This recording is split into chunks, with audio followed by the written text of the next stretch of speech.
Girl here, and I'm with Chef Tiffany of Private Social. We have been looking forward to this day, Tiffany. I gotta tell you, we've been looking forward to this day ever since you lived in Houston and you were doing caterings for us, and we were licking our fingers. I mean, that's how long we've been looking forward to the day. Probably you've been looking forward to it longer than we have, right? Probably so. Oh, I remember the catering days. They were great. You probably were, but we were like, you got everyone that I catered for in Houston was just so excited, and I could always feel the love. You know, they definitely didn't have no problem trying to pump up my self-esteem. well, the food was great. The food was great. So it wasn't just, oh, it's so good. You know, this is good stuff. It was really good. Thank you. So we're very proud of you. Thank you very much. And you know, I'm so happy this space is, we were talking before we start taping, the space is amazing. It is absolutely beautiful. It came together rather nicely, I would say. How are you feeling? How are you feeling? Well, you know, I jumped off a plane yesterday morning, came straight in, did a couple events, had our actual friends and family, woke up this morning, did the lunch, and I think I'm still on a high. I think it's hasn't really set in that the restaurant is done, and we're cooking, we're live. So you're 2 days to like, today's the media event. You had friends and family last night. And I get to have it again tonight. And then my big party tomorrow. Yes. And then open to the public on Saturday. That's the day I'm looking forward to. Yes. And you're sold out for the whole weekend. I was telling one of my girlfriends, she called me and said, can you get me in? I'm like, you know. We are booked, half booked already. So I know even family members, I'm like, I'm really sorry, but I told y'all, I told you when to book. They're like, but you own it. I'm like, I'm not about to get myself in a bind, you know? Right. Let me ask you this. So you did Top Chef. You did the first season, and then you were back for the All-Stars. Fan favorite. Yes. All-Stars. How do you think that experience prepared you for this experience? You know, the way that I used to cook was more of a comfortable level. Like, I did things that either I've done before, things that I've seen before. Going on the show, it helped me to be more comfortable of who I am, which is, first of all, the girl from Beaumont, Texas, lived in Houston for a while, so I got all of that. My family's from Louisiana. And then I am also the girl that's traveled the world quite a bit. I've studied in Paris, I've studied in China. My last restaurant had a sushi bar. So, you know, there are these things that help to kind of make me who I am. But before, I would kind of stick to the things that I know that sell, the things that are popular. You know, now I'm kind of like, forget it. I'm cooking what I want to cook. You know, like, if you went in Top Chef and you only stuck to your, like, comfort, and you didn't push yourself, then you were kind of going home early. So it just made you push. It made you fight. It made you that. And then, so that's kind of what I took. Well, I watched you and I knew you were going to be at the end. I knew you were going to be standing, one of the last men standing, and I knew you would get the fan favorite because the same person you were in Houston is the same person that you were on there. So that's the highest compliment right there. Yeah, you're still There's the same so person. many people who are not the same when the cameras are rolling. They are when, you know, nobody else is around. Well, you are definitely the same person. So my mama raised me right. That's that Southern thing, girl. That's that Southern thing. So we're gonna go back real quick. So you are in Beaumont, Texas. You're 15 years old. You're at IHOP, and you're thinking you're on the grill. I am thinking, oh my gosh, I want to own one of these. Like, that was the thinking big at that point. I wanted my own IHOP. You want your own IHOP? I wanted my own IHOP. I started managing, and I was like, oh my gosh, this is great. You know, it's cool. You're open late. Everyone comes by. You get in the kitchen. You cook something. You make people happy.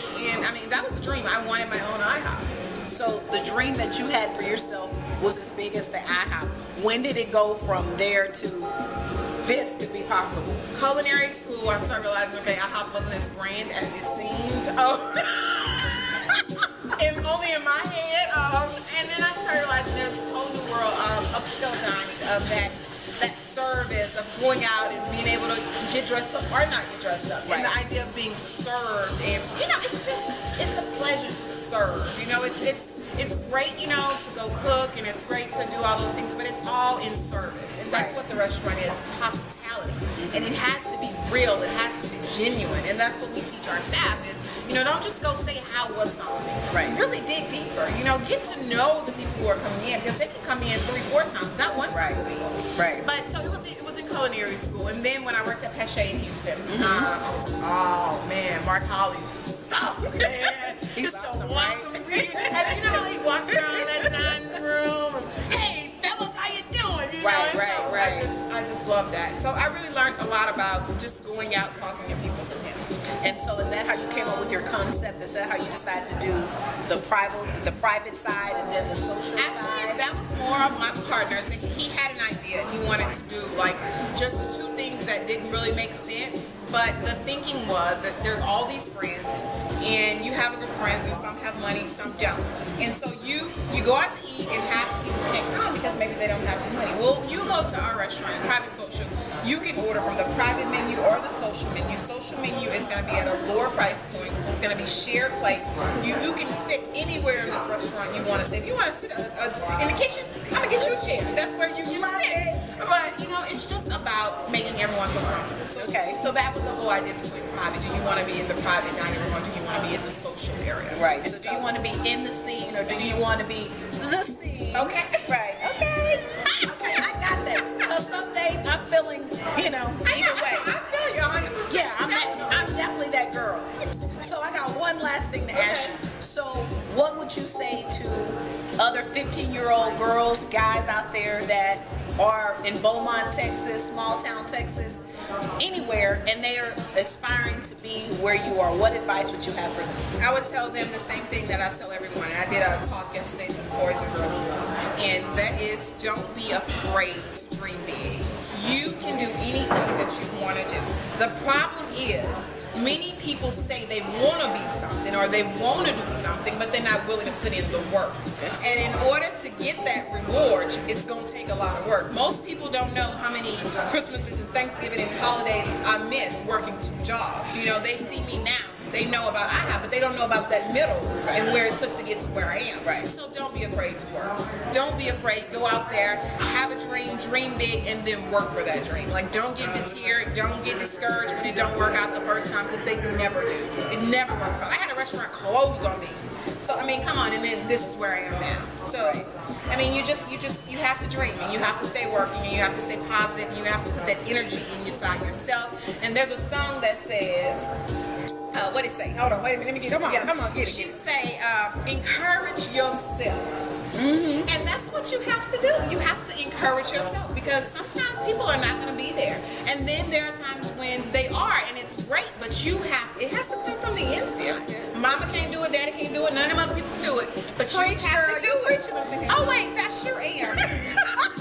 Somebody needed to hear that. No, it's like, but you know it is. You have to stay positive. You have to keep that energy. Right. So I think that's important. That's great. Well, you heard it first. So Chef Tiffany, Private Social, it is the most anticipated opening of the year in Dallas, and we just ate here. I know why. The food is great, the drinks are great, staff is great. Check it out. I got one last thing important to tell you, Tiffany. Can I tell you something? Please. You just got swanked by the Urban Swank Girls. Alrighty. Love it. Stay tuned for other upcoming chefs and updates, guys. See you later. Bye-bye. Bye.